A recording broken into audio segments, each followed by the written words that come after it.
Hello my dear friend, welcome to rainbow love story channel. मैं आ गई हूँ आज इस कहानी को आगे कंटिन्यू करने के लिए। तो कहानी का पहला सीन ऐसे शुरू होता है। अगले दिन सुबह एक्सक्लेटिव ऑफिस का माहौल किसी फीसद से भी ज्यादा ठंडा था। बेकी सुबह 5 बजे ही आ गई थी और जब तक फ्रीन 8 बजे अंदर आई, उसके डेस्क पर एक मोटा डॉक्यूमेंट पहले से ही इंतजार कर रहा था। बेकी अपने बड़े से ओक डेस्क के पीछे बैठी थी, चश्मा पहने हुए और एक ऐसा सूट पहने जो किसी खिजाब जैसा लग रहा था। जब फ्रेम अंदर आई, उसने ऊपर देखा तक नहीं। बेकी ने कहा, इसे पढ़ो, साइन करो अभी। उसकी आवाज किसी रिकॉर्डेड मैसेज जैसा लग रहा था। तो फ्रेम ने डॉक्यूमेंट उठाया। बोल्ड लेटर में टाइटल लिखा था, official contractual amendment, behavioural and physical boundaries. तो फ्रेम ने पेजेस पलटे। उसकी आंखें हैरत से बड़ी हो गई। सेक्शन 4.2, हॉलवे में चलते वक्त शोल्डर अचानक टकराने नहीं चाहिए। फिर वो पढ़ता है सेक्शन 5.1, हर वक्त कम से कम 3 फीट की दूरी बनाया रखना होगा जब तक किसी चलती गाड़ी में ना हो। फ्रेड ने ऊपर देखा। उसके चेहरे पर एक धीमी मुस्कान फैल गई। वो बेकी, तुम काफी बिजी थी, क्या तुम मुझसे इतनी डर रही हो? तो बेकी कहती है, मैं डर नहीं रही हूँ। बेकी ने गुस्से में कहा, आखिरकार ऊपर देखते हुए।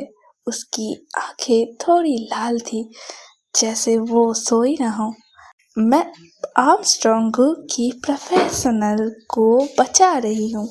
कल जो हुआ वो फैसला लेने में एक छोटी सी चूक थी।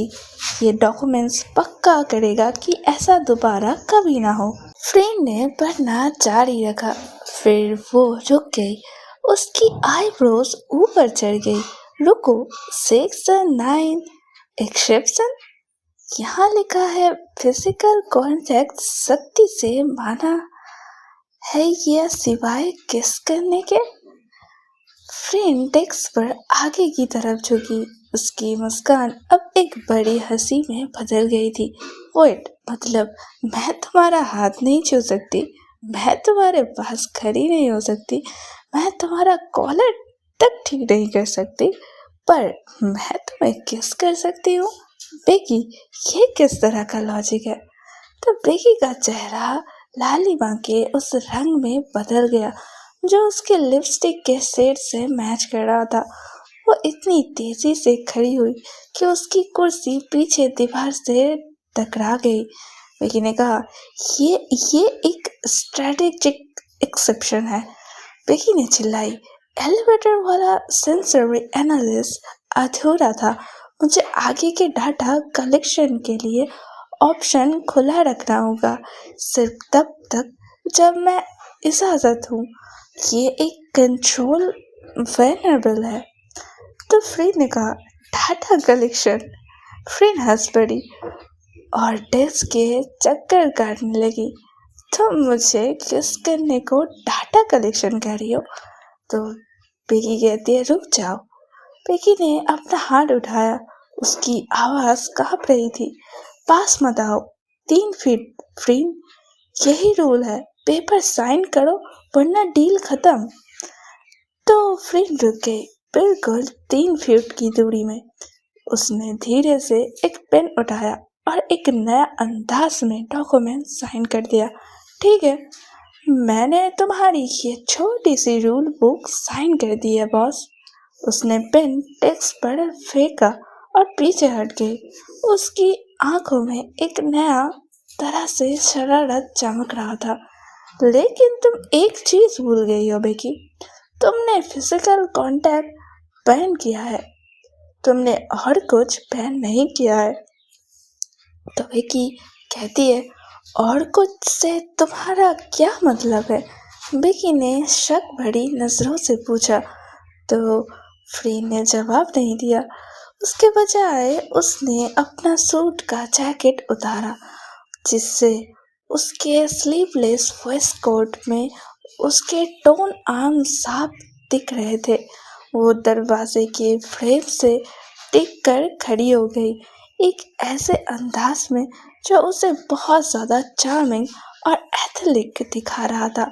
वो एक धीमी और धीरे धीरे बजने वाली धुन से सीटी मार रही थी, जबकि वो सीधा बेकी के होठों को घूर रही थी। तो बेकी कहती है, फ्रीड बंद करो, ऐसे खड़े होना बंद करो। बेकी ने बुदबुदाया, वापस अपनी कंप्यूटर स्क्रीन की तरफ देखने की कोशिश करते हुए। फ्रीड ने कहा, कैसे खड़ा होना, मैं 3 फुट दूरी में ही तो हूँ, मैं तुम्हें छू भी नहीं रही हूँ। फ्रीड ने मासूमियत से कहा। उसने धीरे से अपनी शर्ट का ऊपर वाला बटन खोला, जैसे खुद को हवा दे रही हो। क्या यह गर्मी है? बहुत ज़्यादा लग रहा है। मुझे लग रहा है कि डाटा थोड़ा गर्म हो रहा है। तो बेकी कहती है, तुम ये जानबूझकर कर रही हो ना? बेकी ने डेस्क पर अपना हाथ जोर से मारा। तुम मेरा ध्यान भटकने की कोशिश कर रही हो फ्रीन। तो फ्रीन कहती है, मैं तो बस रूल्स फॉलो कर रही हूँ मिस आर्मस्ट्रॉन्ग। फ्रीन की आवाज़ एक भारी शरारत में बदल गई।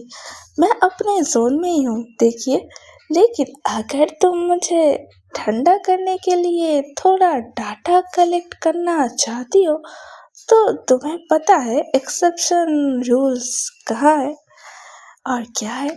तो बेकी ने अपना चेहरा अपने हाथों से छुपा लिया।